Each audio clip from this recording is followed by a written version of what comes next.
I just learned from the sheriff's office that the suspect in this case is accused of taking a 16-year-old girl to his St. Cloud home, repeatedly sexually battering her, and then threatening to kill her if she told anyone.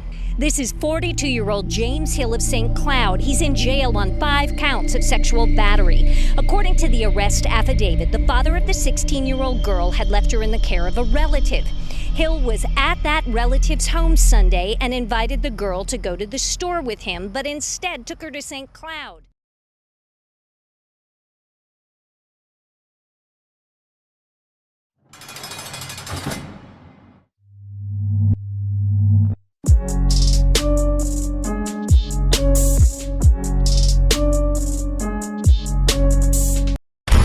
What's up, everybody, and welcome to another episode of Blood on the Razor Wire TV, where we bring it to you real and we bring it to you raw. Hit that subscribe button, hit the like button, help the channel out by doing that.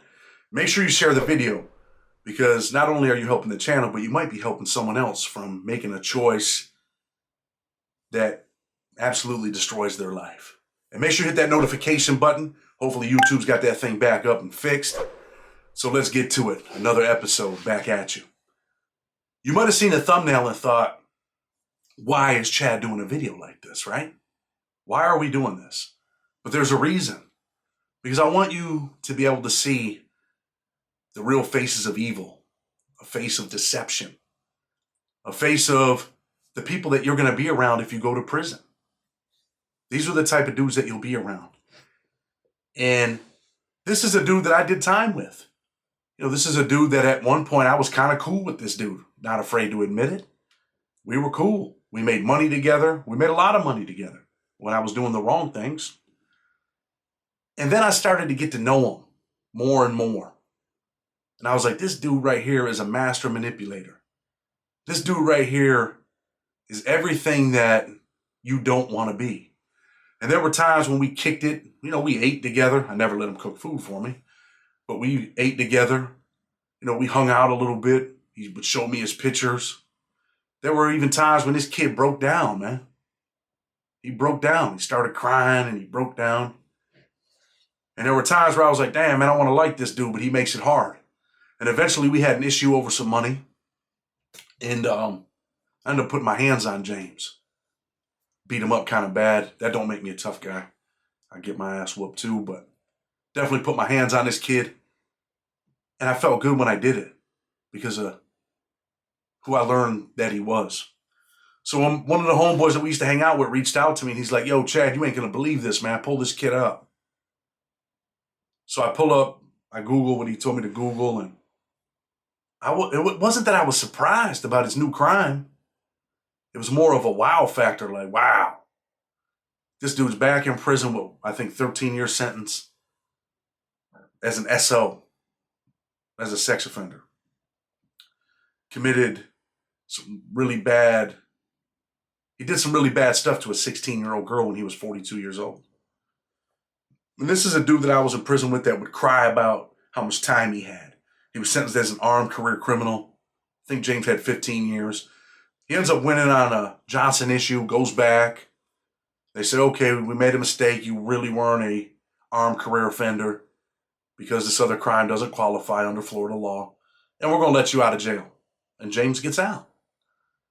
Wasn't long before he ends up going to a little get-together or a party, convinces this 16-year-old girl to go with him to his house, and he rapes her.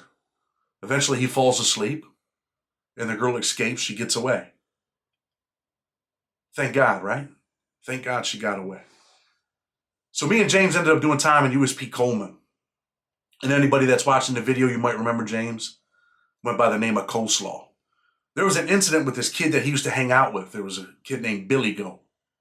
Yeah, crazy name, right? Billy Goat. I think he had like 100 years. Forgot where he was out of, but maybe Maine or Nebraska, some crazy place like that. And I guess Billy Goat had went to the cops and said that James had tried to rape him. James had picked him up, body slammed him, tried to rip his clothes off. And James acted like this kid was lying. It was all a lie. And at the time, like I said, man, myself and a bunch of dudes, we liked James. We thought James, man, James was an all right dude. Billy Goat's, he's lying. That's what we were thinking. But it turns out Billy Goat wasn't lying. James Hill Coleslaw really is and really was a booty bandit. This is a guy that was a booty bandit. And he was a kid that had money while he was in prison. His parents had money, so they would send James all kinds of money. He'd be able to do things, take care of things, look out for other people, eat food. But he was also doing shit that he didn't have to do in prison. Like, he was hustling. The kid was always involved in something, man. And he was a master at bringing contraband into the prison. In fact, this dude, at one time, I know this is going to sound crazy, right? He boofed a cell phone. He actually boofed a cell phone on a visit and brought the jack into the prison. He had it for months upon months. He always bringing the package in. And, he used to talk about how good he was at it. How he could get, stuff in. And for real, he was. He was probably the best. So anybody that's watching the video knows Coleslaw, he was the best at bringing in contraband. Kid boofed a cell phone. Absolutely outrageous. Might tell us why he's a booty bandit, right? So anyway, me and James, we end up in another prison together a couple years later, right? I see James in another prison. And that's when I started to really see his true colors. He was in there, he was making money, he was getting money.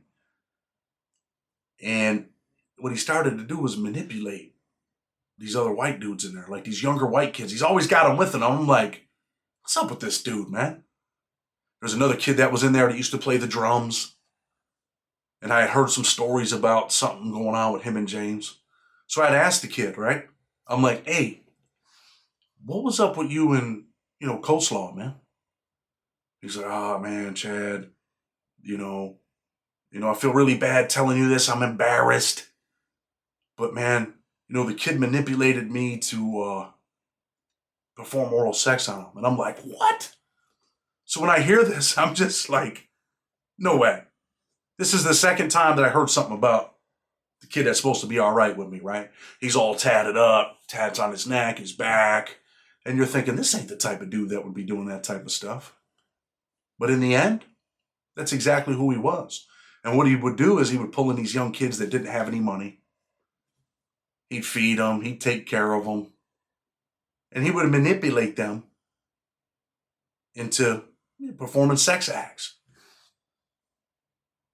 And then eventually something happened with James, right? He ends up going to the hole over a K2 investigation. And honestly, man, the kid told on a bunch of people. Everybody gets jammed up over the situation. There's like 20 people in the hole. And James knows that he's going to another prison. So he's in danger, right? He's in danger. His paperwork, coming from that prison pretty much says that he did checked in. Everybody knew who he was now. He's been exposed. This kid has been exposed. So he says, man, I don't know what I'm going to do. He starts getting a bunch of literature in about being a Muslim. And he says he's going to become a Muslim. And James goes down that road. He sits in the hole for 10, 11 months, learns as much as he can about the Muslim religion. And he says when he gets to the other prison, he's going to tell people that he's Muslim and he took his Shahada. And that's what he does. He ends up telling people that and he goes to another prison. Someone had told me that he ended up I want to say he ended up going to maybe Florence. And the Muslim thing didn't fly. The Muslims didn't accept it and they ended up beating them. They beat James up pretty bad, man. Heard they kicked him in the head with the boots on, did a whole bunch of, things to James, whatever. But that's not the moral of the story. The moral of the story is James gets out of prison. He's out on the street. And now what does he do? He rapes a 16-year-old girl. And he ends up copping out and he goes to prison 13 years. And now he's on the Florida Department of Law Enforcement Sexual Offender Predator Flyer. So he's everywhere. Now, what does James have to do now when he gets out of prison? You know what he has to do? He has to register as a sex offender. And if he doesn't register, he ends up back in federal prison. This is a state case, but if you don't register and you're a sex offender, What happens is you end up back in prison. You end up back in a federal prison. I think they usually give out 4 or 5 years when you don't register. Booty bandits. Are they real? Are people really in federal prison raping people? It happens. It happens. But not as much as it used to happen. Now you got different types of booty bandits. You got dudes that'll take it. There's dudes like James that are on ass where he don't necessarily take it. He wasn't taking it in prison, but he was certainly manipulating these dudes, right? And it was towards the end when we started to find out, who he really was and type of shit that he was doing. And we didn't have a chance to really get him, to really smash him, right? I ended up beating him up, like I said. Not the biggest dude. Kind of short, worked out all the time, had a little size with him. But definitely not a tough guy. He talked tough with his mouth. But we didn't have a chance to get him. And sometimes I regret that I didn't, that I didn't learn this stuff a lot sooner, like when we were in Coleman and stuff like that. So booty bandits, are they around? Yeah, they're around. Some of them, take it. Like I said just a minute ago, James, he was just on ass, man. And when you get guys like that, those are the dudes that you want to stay away from. Those are the people that you don't want to be associated with. And there's probably some young kid watching right now. And I want you to know that you could end up in a prison cell with people like James. You can end up in a prison cell with people like James Gordon Hill. You do not want to be locked in a cell with this dude at night. You're 19 years old, 18, 19. Maybe you're a skinny little fella, not the toughest guy.